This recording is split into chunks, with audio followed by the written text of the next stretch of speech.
Hello दोस्तों, आज हम पढ़ने वाले हैं संख्या पद्धति। तो चलिए शुरू करते हैं।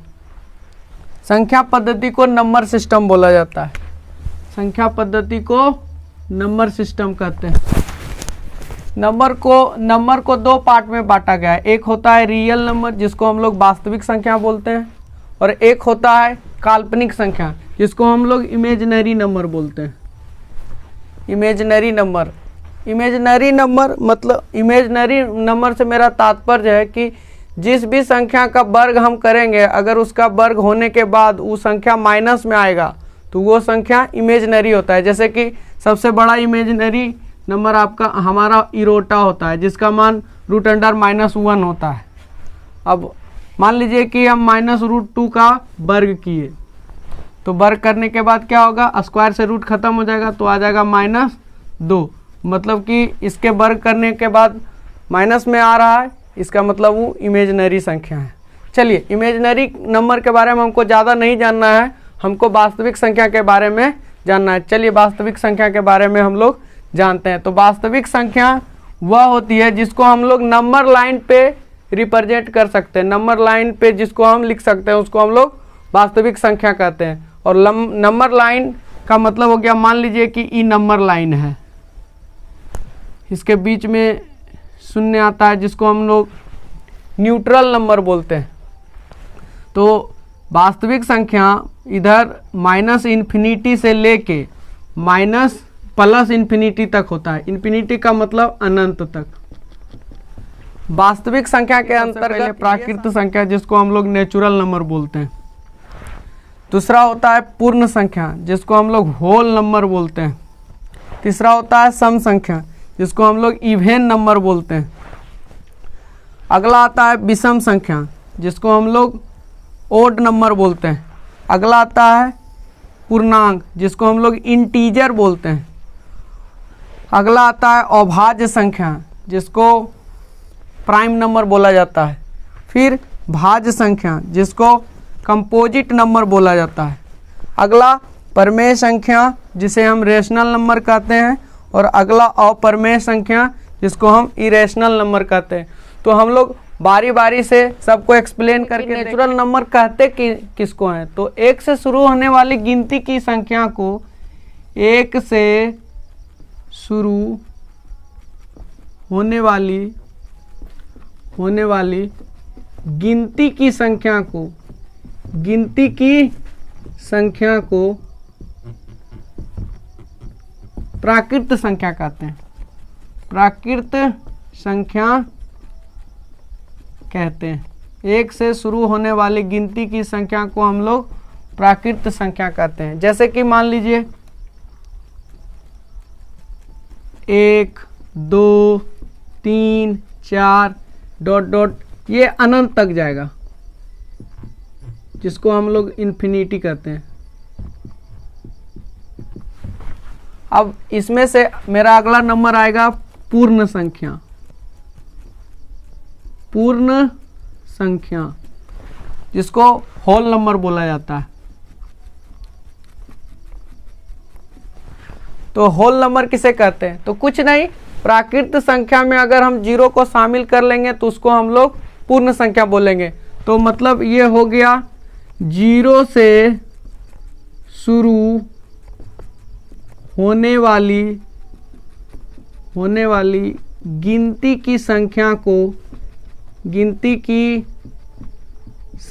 को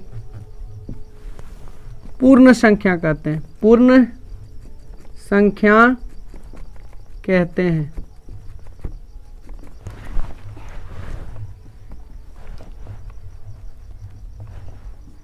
जीरो से शुरू होने वाली गिनती की संख्या को हम लोग पूर्ण संख्या कहते हैं। अगला नंबर हमारा था सम संख्या।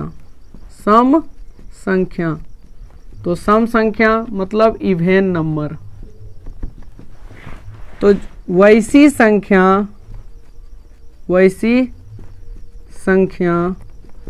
जो 2 से पूर्णतः विभाजित हो जाए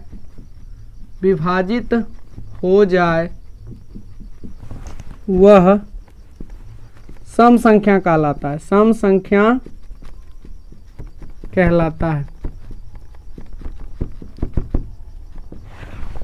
वैसी संख्या जो 2 से पूर्णतः विभाजित हो जाए वह सम संख्या कहलाता है।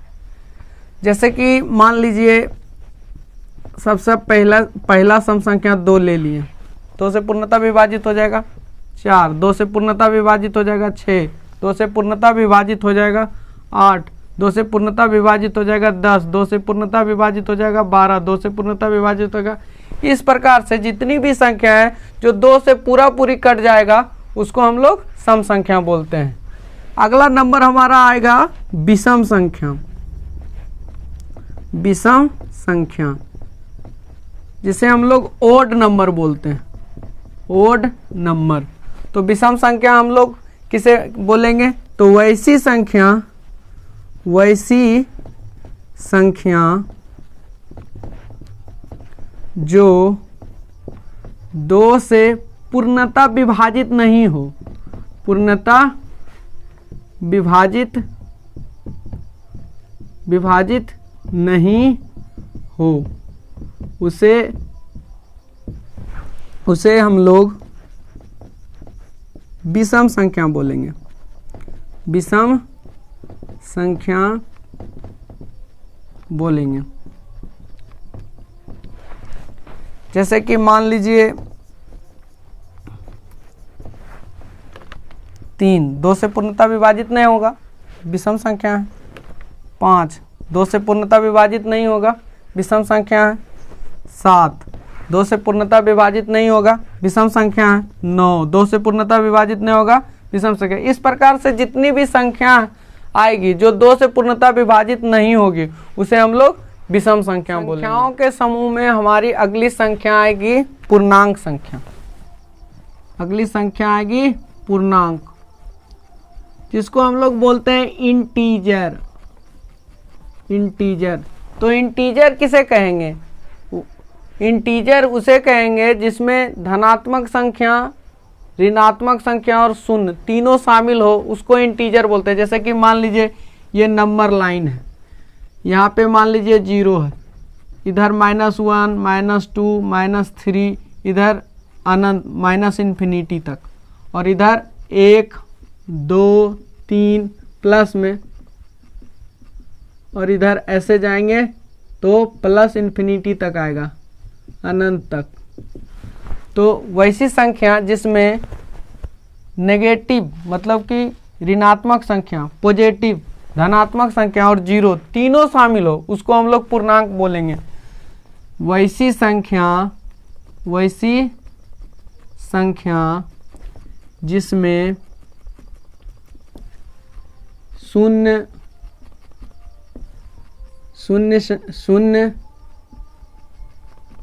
धनात्मक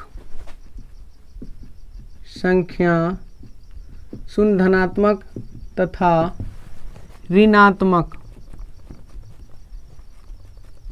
तीनों प्रकार का संख्या शामिल हो उसे पूर्णांक बोलेंगे, उसे पूर्णांक कहते हैं। उसे क्या कहते हैं? पूर्णांक। तो पूर्णांक उसे बोलेंगे जिसको नंबर लाइन पे रिप्रेजेंट कर सकें, जिसमें से नंबर लाइन से मेरा तात्पर्य है कि जिसमें नेगेटिव संख्या और पॉजिटिव संख्या दोनों शामिल हो, उसको हम लोग पूर्णांक बोलते हैं। संख्या का इस समूह में अगला संख्या हमारे आने वाला है अभाज्य संख्या, जिसे प्राइम नंबर बोलते हैं, प्राइम नंबर। तो अभाज्य संख्या हम उस संख्या को बोलेंगे जिस संख्या को एक और स्वयं के सिवा किसी और से काटा ना जा सके, उसको हम लोग अभाज्य संख्या बोलेंगे। तो वैसी संख्या जो एक तथा स्वयं के सिवाय अन्य संख्या से अन्य संख्या से विभाजित नहीं हो, विभाजित नहीं हो उसे अभाज्य संख्या बोलते हैं, उसे अभाज्य संख्या कहते हैं। जैसे कि मान लीजिए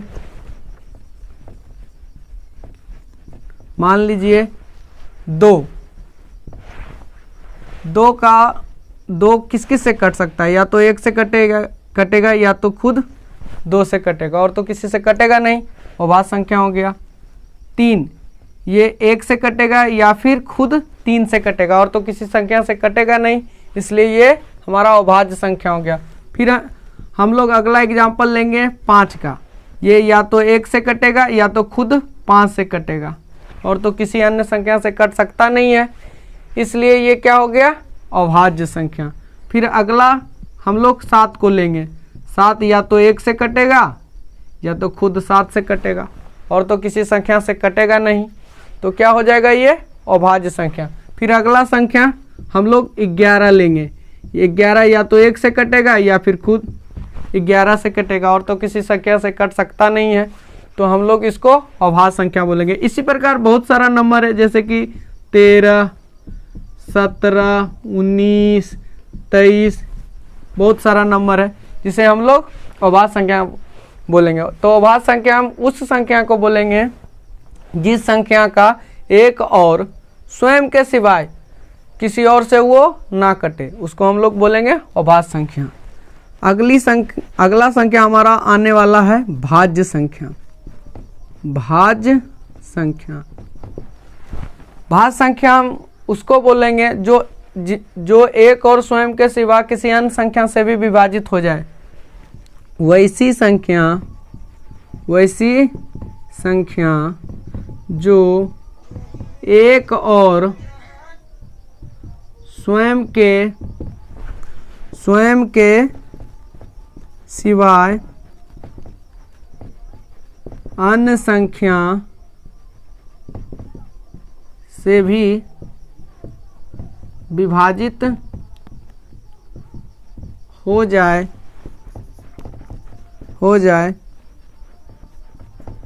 उसे भाज्य संख्या कहते हैं, उसे भाज्य संख्या कहते हैं। जैसे 4, ये एक से भी कटेगा, खुद से भी कटेगा और 2 से भी कट जाएगा, भाज्य संख्या हो गया। अगला 6, ये एक से भी कटेगा, खुद 6 से भी कटेगा और 2 से भी कटेगा और 3 से भी कटेगा, तो ये हमारा भाज्य संख्या हो गया। फिर अगला हो जाएगा हमारा 8, एक से भी कटेगा, खुद 8 से भी कटेगा, 2 से भी कटेगा और 4 से भी कटेगा। तो यहाँ पे एक और स्वयं के सिवा अन्य संख्या से भी जो संख्या कट जाता है उसको हम लोग भाज्य संख्या बोलते हैं। क्या बोलते हैं? भाज्य संख्याओं के समूह में अगली संख्या हमारा आने वाला है परिमेय संख्या।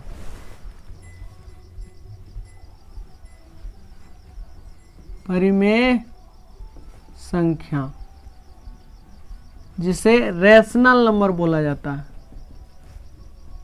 Rational number. तो परिमेय संख्या हम किसे बोलेंगे? वैसी संख्या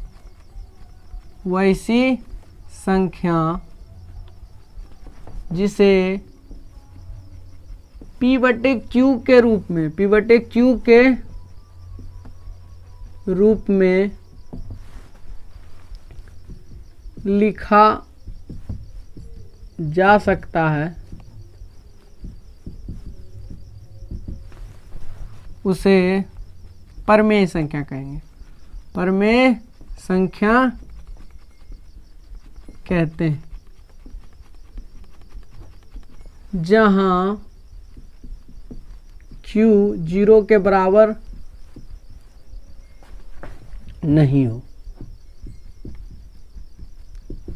अभी तक हम लोगों ने जितनी भी संख्या के बारे में पढ़ा सब परिमेय संख्या है, क्योंकि हम सभी को P/Q के रूप में लिख सकते हैं किसी भी संख्या को। जैसे कि मान लीजिए हम लोगों ने सबसे पहले प्राकृत संख्या को पढ़ा, 1 2 3 4, इस सब को हम ऐसे करके लिख सकते हैं।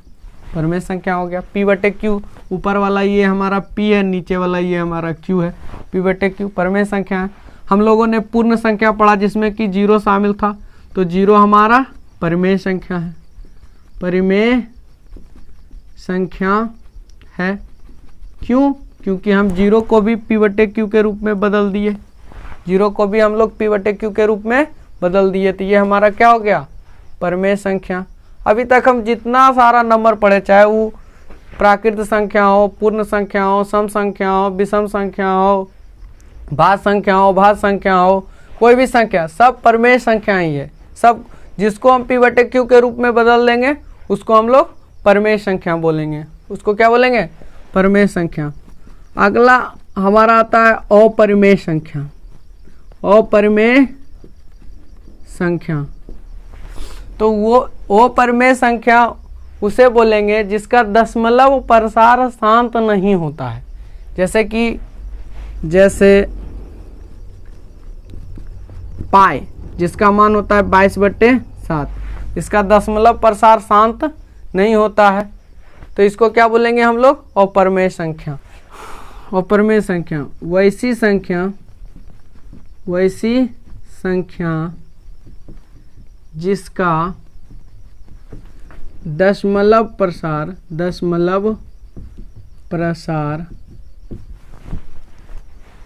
शांत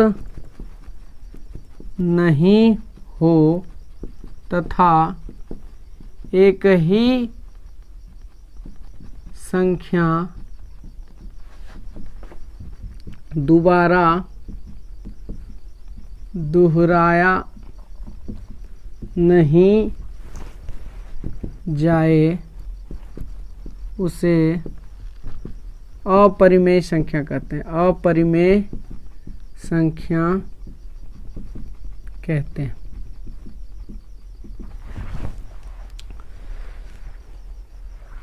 अपरिमेय संख्या हम उसको बोलेंगे जिसका दशमलव प्रसार शांत ना। एक और ध्यान देने योग्य बात यह है कि हम सभी परमेय संख्या को सभी परमेय संख्या अपरिमेय संख्या नहीं हो सकती है, जबकि सभी अपरिमेय संख्या को परमेय संख्या में लिखा जा सकता है। जैसे कि मान लीजिए कोई √2 में संख्या लिखा हुआ है, ये तो अपरिमेय संख्या है, लेकिन अगर कोई व्यक्ति आके इसके नीचे 1 लगा देते, इसको p/q के रूप में कन्वर्ट हो गया, मतलब कि परमेय संख्या में लिखा गया। तो इसीलिए कहा गया है कि सभी परमेय संख्या अपरिमेय संख्या नहीं हो सकती है, जबकि सभी अपरिमेय संख्या को परिमेय संख्या में लिखा जा सकता है। तो इसी के साथ हम अपना वीडियो ये समाप्त करें।